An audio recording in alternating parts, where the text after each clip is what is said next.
Hey everyone, welcome back to ECarC. Today we're on the workbench. We're going to take a look at a TT-02B Plasma Edge 2. I recently built this. I actually love how it came out, especially the paint.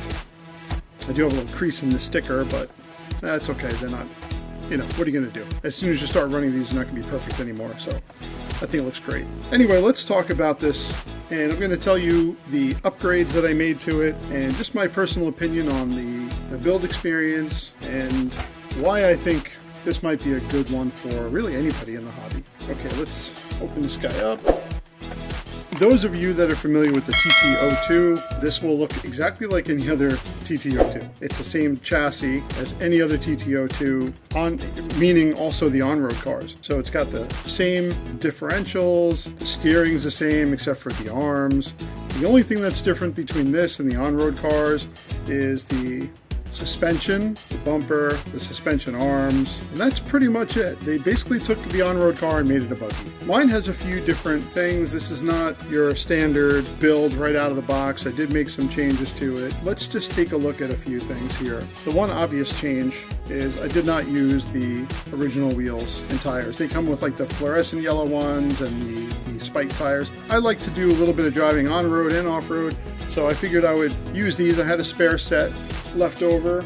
These are the ones that come with the dark impact, so it's a dual block tires and the dark impact style wheels. I'm sure you guys have seen these before. I actually do like these. I like the feel of them. They're durable. They're great on really any surface. I mean, if I'm doing like loose dirt, these won't be great. I'll change the tires out, but for the most part, these are good for almost everything. Okay, so I got a high-tech servo in here, pretty nice servo. I have a Hobby Wing Quick Run 1060. These are great, especially if you don't want to program them. I do have some other Hobby Wings that I program and are fantastic. These are just basic. They're very simple. You just change the settings by the jumpers, and the only settings that I would change is basically moving it from NIM to LiPo and back and forth, depending on what I'm using in the car. I've pretty much moved over to LiPo. I don't really use nickel metal hydride anymore, so I do have it set for the LiPo setting. I have my Fly Sky receiver, and I have a Reedy Radon 19-turn motor in here. So that's the electronics. I actually do like these motors a lot. You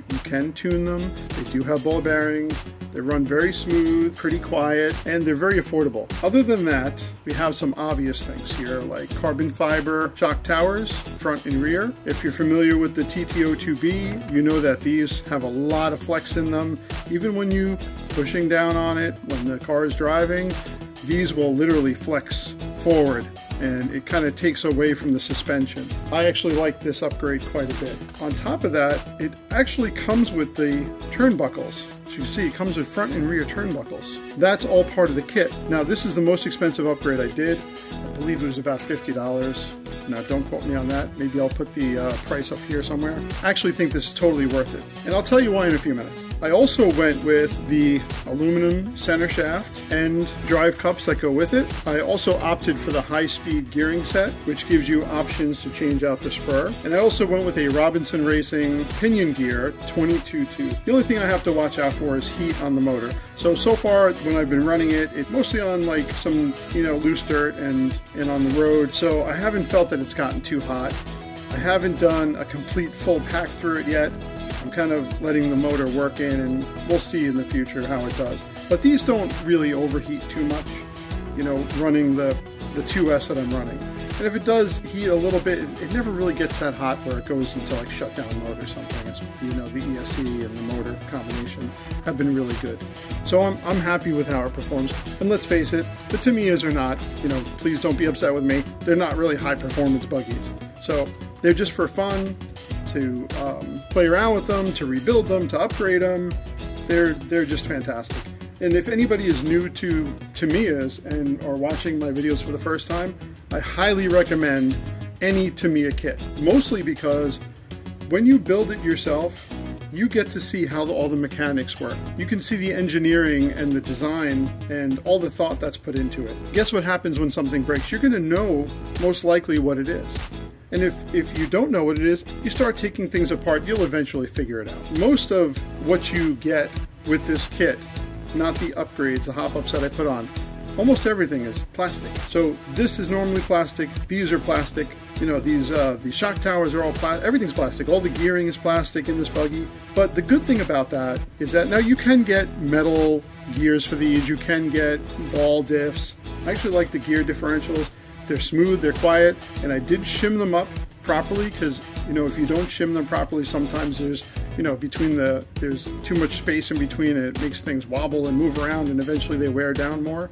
I also did use the Tamiya anti-wear grease, which is a little thicker, which is good. It actually gives you a better feel in the diff. It's not as loose. It gives you a little bit better, like almost like a posi traction kind of thing going on. So besides that, there's a few upgrades I would probably want to do. I would like to do universals and get rid of these plastic drive cups. But for now, they're fine. Once these wear down, that's when I'll spend some money and do that. As of right now, I'm very happy with this. There are other hop-ups you can get for the steering, but to be honest, the steering doesn't feel much different than any other Tamiya. Like, they have a little bit of play in it, but not a lot. I do have the high torque servo saver in here also. That's another hop-up. I always put those on all my Tamiyas. As far as the build goes, this is a very easy car to build, but overall the build was a lot of fun. The TT-02s, I know that some of the guys that make YouTube videos on these, they built so many of them, they just don't want to do it anymore, and I understand that. But if you've only built one or two of these, they're a lot of fun. I actually have a TT-02 BRZ that I still haven't come out with the video yet, which I did build. I'm still in the process of making those videos. Very, very similar. Not that much different than this. That being said, I would actually highly recommend any TT-02 buggy.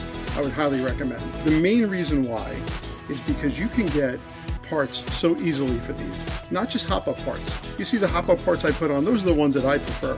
But there's so many different things you can do with these buggies. So you can either run it box stock, you can just add bearings to it, which, yes, I forgot, I always put bearings in all my kits. I'm sure if you watch videos that, you know, my build videos, you know that I'm a big fan of bearings and Tamiyas, and they really should come with them. I'd pay the extra money. For what you get with the money, I believe this was $115 I paid for the Plasma Edge 2, and you know, they might vary from, you know, place to place, wherever you order them. I usually get my stuff on Tower Hobbies. I do like getting their coupons and discounts, so that helps me out. I really highly recommend a TT-02B. I really do. If you're not sure about it, just go for it, because like I said, you don't even have to put that much money into it to make it a little bit better than what it is. For example, I have a DF03 Dark Impact, which I'm probably going to end up getting rid of, because you buy those, they're a little more money. They come with the bearings. You know, it doesn't really come with much more. It didn't come with an ESC. For the money, I feel like this is just a much better value. This did come with a torque tune motor and came with the Tamiya ESC. I just didn't use them. I'll put them aside and maybe use them for another car. So you're not really saving a lot just because it comes with the DF03. Does come with like a metal drive shaft, you know, the metal motor plate. Oh, I forgot also, the motor mount in here. I put the Tamiya aluminum motor mount in here, which is fantastic. That's almost a must and very inexpensive. But even after all the hop-ups that I put on, it probably was the same amount of money or less as building the DF03. I actually prefer this. I've driven both of them quite a bit. I actually prefer driving this one. I really wish I knew why, but this one just puts a smile on my face like the other one doesn't. So I'm going to keep this one, and I'm going to end up selling my Dark Impact. So that's my opinion on the Plasma Edge 2. I do, like I said, highly recommend it. You don't have to put the hop-ups on that I put on, but if you're interested in my opinion, I would highly recommend this as a #1 upgrade, and the aluminum drive shaft and the motor mount. Those are the three that I would probably recommend to do right away. Of course, bearings. Also, if you're a parent and you're looking to buy your child a first RC kit to build, this is another great one. And like I said, parts are readily available. Even you break an arm, you can buy one easily. You know, you break anything, the drive shaft goes missing or breaks or something, you can easily get another one. Anything, the gear strip, you can easily get just the gear bag. The one gear bag, it comes with everything in the bag you need to replace either one of the diffs. You can rebuild them. That's my take, guys. Anyone else have a Plasma Edge 2? So what I'm going to do is I'm going to take this outside. I'm going to get some outside video so you guys can take a look and see what it looks like in the sun. Don't tell anybody, but I actually used a Traxxas paint on this Tamiya because I love the fluorescent green Traxxas color. And what I did was I used Lame Flake, which is like the little sparkly bits. It's hard for you to see, but you're going to see it when I show you pictures from outside and video. So I used Lame Flake first, Then I put on a layer of, multiple layers of the fluorescent green, and then I backed it in white, and then backed the white in black.